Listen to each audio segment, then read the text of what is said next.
Pag-usapan natin yung mga possibilities before February 6. Bakit niya, Mr. Maravillas, ano yung ganap sa February 6? So ngayon po, na may draft date na ang impeachment laban kay Sara Duterte. Ang tanong ng ngayon mga kababayan, hindi kung may gagalaw, kundi sino yung unang gagalaw po. So ibig sabihin mga kababayan, kung madali kasi silang gawing simbolo ng inaaping boses, madaling paikutin kasi siyempre kulang pa ang kanilang experience sa politika. Sige ko halimbawa, hindi na din nakikinig sa magulang kasi matigas nga ang ulo. Yun ang pangunahing katotohanan sa sitwasyon ngayon mga kababayan. Kapag po ang mga veteranong politiko sabay-sabay na nagiging tahimik sa administrasyon at mas maingat sa kabilang kampo, nagbabagang mga balita at pagtalakay sa mga isyu ng lipunan. Pulsa, opinyon, banat at paglalantad sa katotohanan. Pulsa, what you see is what you get. You decide. hello po mga kababayan, si Dante Maravillas. Pag-usapan natin yung mga mainit na topics, mga mainit na balita. Kahit Sunday po, mainit pa rin yung politika. Pag-usapan natin yung mga possibilities before February 6. Bakit niya, Mr. Maravillas, ano yung ganap sa February 6? Yung pag-lapse ng impeachment, 1 year par sa impeachment po ni Sara Duterte. Di ba po, lalapse na, mag-expire na. Nagkikita natin ng possible preemptive strike ng kampo ng mga Duterte. Siyempre, gagalaw din sila. Halangan man magpapabaya lang. Di ba? So may tinatawag din sila mga kababayan kung sa gira. May alintulad natin mga kababayan noong panahon ni George W. Bush. Preemptive strike. So makikita natin yung mga galawan po nila before February 6 mga kababayan. Kasi po, sa totoo lang po mga kababayan, sa politika, bibihira po yung sabay-sabay na mga pangyayari na walang disenyo. Laging may nagkukumpas po. That is normal, mga kababayan sa politika. Laging may nasa likod na kumbaga sa sindikato, mastermind, na siyang nagkukumpas. So ngayon po, na may draft date na ang impeachment laban kay Sara Duterte. Ang tanong ng ngayon mga kababayan, hindi kung may gagalaw, kundi sino yung unang gagalaw po. So, ibig sabihin mga kababayan, kung February 6 yung target para sa impeachment, it will be logical na isipin natin mga kababayan na may preemptive plan ang kampo ng mga Duterte laban sa ating Pangulong Bongbong Marcos bago pa mangyari bago pa umabot ang February 6. So comes now itong naobserbahan natin ng mga galawan nila mga kababayan. As you can see, sa takbo ng politika ngayon, sa takbo ng ingay. Tingin natin mga kababayan, may binubuo silang mga martyrs. Yung pwede nilang magamit, may sakripisyo mga kababayan para mabilog yung isipan ng ating mga mamamayang Pilipino. Kailangan kasi nila na magtayo ng tinatawag na emotional capital. So dito po pumapasok ang mga tinatawag na DDS martyrs, mga personalities na tinataya nila bilang mga pabiktim, mga biktima, para po mayanda ang naratibo. Dito po mapasok ang mga personalities tulad po ni Kiko Barsaga at saka si Leandro, DDS Representative Leandro Lidiste. Parehas po DDS sila, si Kiko, si Leandro. Ito yung binubuo nila mga kababayan bilang mga martir. Kasi nakita nila mga bata pa, madaling paikutin. Ito yung mga nilulutag nilang mga mukha ng kabataan na gigets ninyo mga kababayan ang strategy ng mga DDS, ng mga manggagamit. Perfect na gawing martir mga kababayan. Kasi siyempre kulang pang experience sa politika kung paano pinaiikot ng mga matatandang politiko na nasa likod nito. Alam naman ninyo po yung mga kabataan. Tulad ni Kiko, gustong-gustong maging bayani. Ganon din si Libiste, si Leandro. Sabi ko sa inyo, nung kabataan ko pa ganon din ako. Nasa mainstream media tayo. Butit na advisean ako ng matino veteran broadcaster. Sabi sa akin, Noy, hinay, Noy, baka mapahama ka. Kaya kita ninyo si Loren Ligarda, nag-advice kay veteran Senator Ping Lacson. Ay sabi ni Leviste, ni Leandro Leviste, wag daw bara-bara. Inadvisean daw siya ni Ping Lacson. Makikinig naman na niya ako. Pero tingin ko parang hindi. Yung mga nasa likod nito ng mga mastermind, mga kababayan, ginagamit bilang mga martir. Anyway, niya si Kiko Barsaga, patapo na. Gamitin na natin. Si Leandro Leviste, bata pa. Tamang-tama niya itong gamitin. Pero later on, nilalaglag man lang po yan. Ganon ang laban sa politika po. Lalo sila may access sa media, not only sa mainstream, kundi sa social media. Tira lang ng tira. Walang perino. O, tingnan ninyo, nagkabulbul na yung buhay ng dalawa. Madali kasi silang gawing simbolo ng inaaping boses. Madaling paikutin kasi siyempre kulang pa ang kanilang experience sa politika. Si Kiko halimbawa, hindi na din nakikinig sa magulang kasi matigas nga ang ulo, yun ang naturalisa niya. Si Leandro Leviste naman po, anak ni Loren, anak ng dating gobernador. At biglang lumobo yung kanya mga kababayan na pagkakilala sa kanyang sarili kasi at young age, biglang naging bilyonaryo. Dahil sa kanya solar business na ngayon po nagkabulbul na. Sinampal po ng DOE na 24 billion penalty. But anyway, hindi man po tayo mag-advise na kung ano dapat gawin itong dalawang batang congressman. Kasi nga po, di ba sabi ni Bonaparte, do not disturb your enemy when he is committing mistake. Hayaan na lang natin sila kung ano ang gusto nilang gawin. Pagpagamit silang dalawa dito sa mga veteran politikos na nagpapaikot sa kanila, di bala sila sa buhay nila. Di ba po? Happy niyan si Sara, saka si Toby Chanco, pati si Chichi Sigurero. Tahimik si Chichi Sigurero. So kung titingnan natin mga kababayan, itong dalawang batang congressman, halimbawa si Kiko, hindi basta siya concerned citizen. Isa po siyang aktibong politiko na may malinaw ding ambisyon. Kaya lang kulang sa experience niya sa buhay. Akala niya tama yung kanyang mga pinagagawa. So sa kakulangan mga kababayan ng kanyang legislative achievements, ang pinakamadali kital yung mag-ingay. Lalo ganun ang personality niya. In-exploit naman ang kanyang mga handlers nasa likod, mga manggagamit. So ngayon, pinoproject niya yung kanyang sarili bilang isang anti-corruption crusader. Kaya lang mga kababayan, ang problema, hindi man siya pwede na mag-angkin ng moral high ground. Kasi siya po, malinaw na produkto rin na matagal ng political machinery. Ang sariling pamilya, galing po sa political dynasty din siya, mga kababayan. Kasi po, ang pagiging maingay, hindi man po siya automatic na katumbas ng pagiging malinis. Tama po. Ganon din po si Leandro Leviste. Ang laban po ni Leviste, hindi po simpleng paghahanap ng katotohanan. Sa tingin natin, ito po ay laban para po sa interes ng negosyo nila.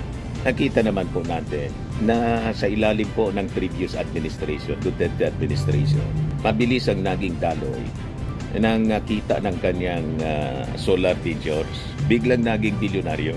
Biglang sinampal po ng 24 billion penalty, fine.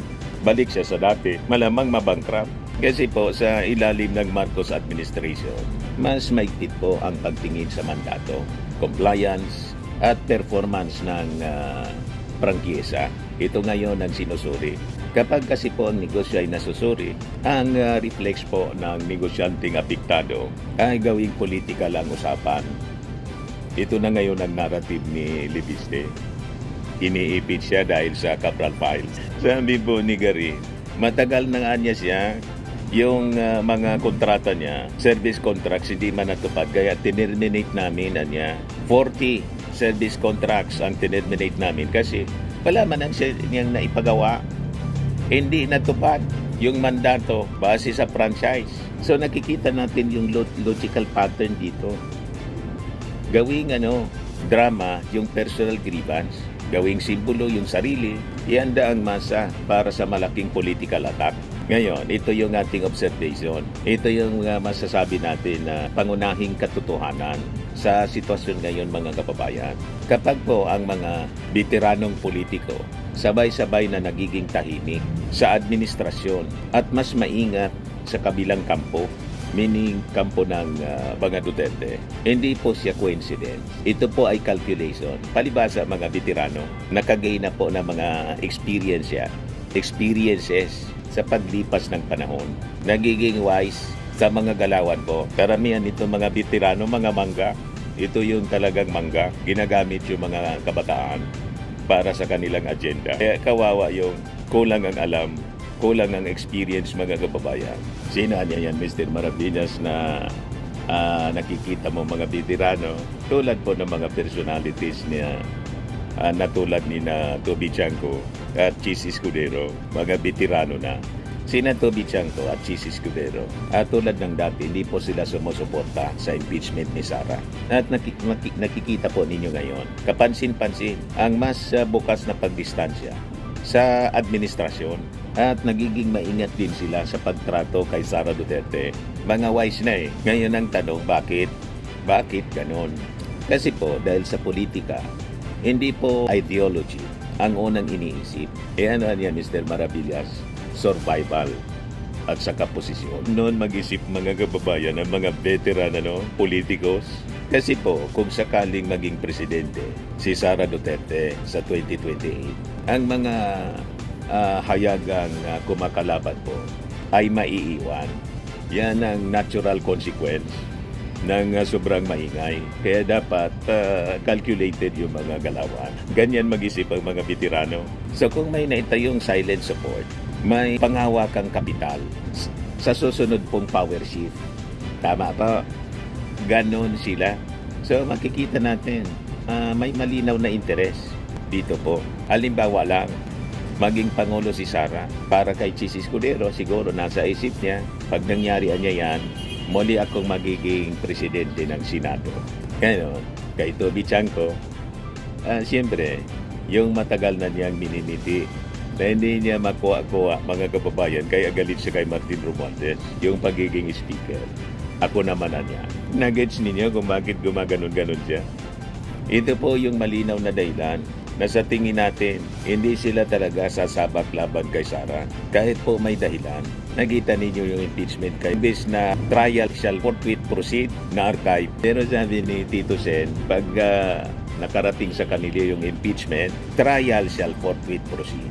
So buti pa si Tito Sen, mga kababayan, na isang komedyante, aktor, hindi man po abogado, naintindihan yung forthwith. Nagets ninyo mga kababayan? Hindi ko mga abogado mga kababayan, naintindihan ang forthwith. Binago ni Chis Escudero ang forthwith, ang meaning ng forthwith. Ngayon, pag-usapan natin, bakit po laging si Martin Romualdez, lagi siya yung target ng mga pasabog ngayon kung ano-anong pinapalitaw nilang mga akusasyon. Mansyon naman ngayon daw sa Spain.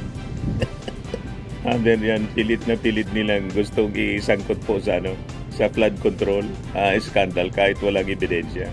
Sa kasalukuyang landscape kasi po, political landscape, iisa lamang po kasi ang politiko na may kakayahang mag-mobilize ng sabay-sabay na national at local political machinery para po sa ating Pangulong BBM. BBM. At iyon po, si dating Speaker Martin Romualdez. Hindi po siya basta protector. Siya po yung nag-align ng ating Kongreso sa legislative agenda ng ating Pangulo. Di ba po? Yun ang dahilan mga kababayan kung bakit mabilis na ipasa yung mga LEDAC priority bills. Kita ninyo, kaya tumaas yung yung performance, trust and performance ratings ng ating Pangulo. Pati si Martin Romualdez, tinalo mga kababayan yung accomplishments ng Senado. Kaya number 1 noon yung ating Pangulo sa survey, tinalo si Sara Duterte, at pati si Martin, tinalo si Sara Duterte. Iyon ang dahilan kung bakit laging pinag-iinitan si Martin Romualdez. Kasi sumisikat po si Martin Romualdez. At tingin nila, baka niya maging successor, kaya kailangan i-demolish natin. Ang kita ninyo, mga kababayan, siya po ang tulay ng Malacanang sa halos lahat ng district congressmen. Siya din po ang pangunahing amplifier ng legacy ng ating Pangulong Bongbong sa loob po ng legislative. Ito yung logic ng demolition na sinasabi natin. Kaya target lagi si Martin Romualdez ng paninira. Kasi po, kung hindi kayang pabagsakin ang Pangulo ng Diretso, wasakin ngayon ang haligi na nagdadala ng kanyang suporta. So ang pag-atake mga kababayan kay Martin Romualdez, hindi po siya personal sa tingin natin. Ito ay strategic talaga. Tanggalin ang speaker para pahinain ang Kongreso. Ihiwalay ang Pangulo. Then, ihanda ang impeachment narrative. Yun po ang nangyayari ngayon. So ito yung padrong galaw, pattern ng galawan mga kababayan. So kapag pinagsama-sama natin mga kababayan yung mga pangyayari, malinaw po yung hulma, yung pattern niya, kitang-kita. Una, yung paglikha ng youth martyrs sa persona po nila Kiko Barsaga at saka ni Leandro Leviste na mga bata pa kasi sila, madaling gamitin, paikutin base sa kanilang agenda para po sa emotional capital. Then pangalawa, tahimik po na realignments ng mga traditional politicians. Then pangatlo, systematikong demolition laban po sa speaker bilang pangunahin pong depensa ng ating Pangulong Bongbong. Nagets ninyo yung galawan po nila? May pattern po.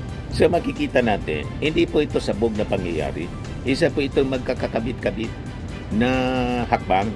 So with this mga kababayan, importante na ipaalala natin sa ating mga mamamayang Pilipino. Hindi po lahat ng maingay ay totoo at hindi rin po lahat ng tahimik ay walang galaw. Ang iba ay tahimik na gumagalaw, mga kababayan. At yun ang nangyayari ngayon. May maingay, may tahimik. So ang impeachment mga kababayan, going back sa ating discussion sa impeachment, hindi lang po siya legal na proseso. Hindi lang po siya legal na proseso, kundi isa po siya psychological warfare. At bago pa man po, hihain yung papel, inihanda na dapat yung isipan ng publiko. Ng impeachment po kay Sara ay hindi po politika. Hindi lang siya politika, kundi po pagsunod sa proseso ng pag-anap ng hustisya. Yan po ang totoo niyan. Kaya po sa totoo lang, sa politika po, walang aksidenteng timing. So kapag may ingay po bago yung February 6, malinaw po, may naunang bala bago ang impeachment. At yan na dapat po yung bantayan ng ating administrasyon. Tama po mga kababayan. Matindi pala niya Mr. Marapilla. Ganon kalalim sila gumalaw mga kababayan. Kasi mga veterano na rin po ang mga nasa likod. Pero may mga ginagamit sila na mga baguhan tulad po ni Kiko Barsaga. Medyo may, tawag noon, may amats. Gusto na po patalsikin ng tuluyan ni NUP President Ronaldo Puno. Yun ang latest na balita. Dapat niya expel na ito ng tuluyan. Kasi Leandro Leviste mga kababayan na batang pabida. Hindi niya alam, pinaikot siya ng mga kalyado niyang politiko na mga veterano para magamit mga kababayan sa kanilang agenda. Anyway, ganon talagang buhay mga kababayan. Kalaman siya sa buhay niya. So yan po yung ating maiksing video ngayon. Ako po si Dante Maravillas. Bye-bye po. God bless. Max Framing and Lifting Cream, pinapahid po sa mga pulses in affected area. Mainam po sa paninigas ng mga kaso-kasuan. Ito naman po, Automax Radiant Serum. Sa mukha naman yung application, anti-aging po siya. You will look 10 years younger than your age. Sa mga cancer patients naman po, baka lang gusto ninyo itong itry. Neng siya Red Mix Fruit Drink. Hindi mo po siya gamot, food supplement siya. Kaya lang, gawa siya mga kababayan sa goji berry. Yung goji berry may anti-cancer properties. O ngayon, yung mga inquiries ninyo, dumiritso na lang kayo sa aming messenger sa Facebook para masagot namin agad. Ayos pa? Ayos na ayos niya, Mr. Maravilla. Sa mga nagana po ng malinis and spacious fitness gym, pumunta lang po kayo sa aming Colossal Fitness Gym. May Grab car rental din po kami. But anyway, ito po pala yung aming bagong product na binibenta online. I am worldwide amazing pure organic barley powdered drink mix from Australia. Negosyo to ng aking anak na architect entrepreneur Riz Maravillas. Ayan po. Kontakin na lang po ninyo siya, Riz Maravillas on Facebook. Ang mga health benefits niya, boost immunity, improves digestion, enhance energy levels, packed with antioxidants, prevent cancer.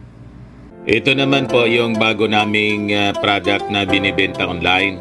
Eye Glow Serum, whitening po siya. Tingnan ninyo yung epekto sa aking anak na architect before and now. Yung mga inquiries po ninyo, dumiretso na lang kayo sa kanyang Facebook account, Riz Maravillas.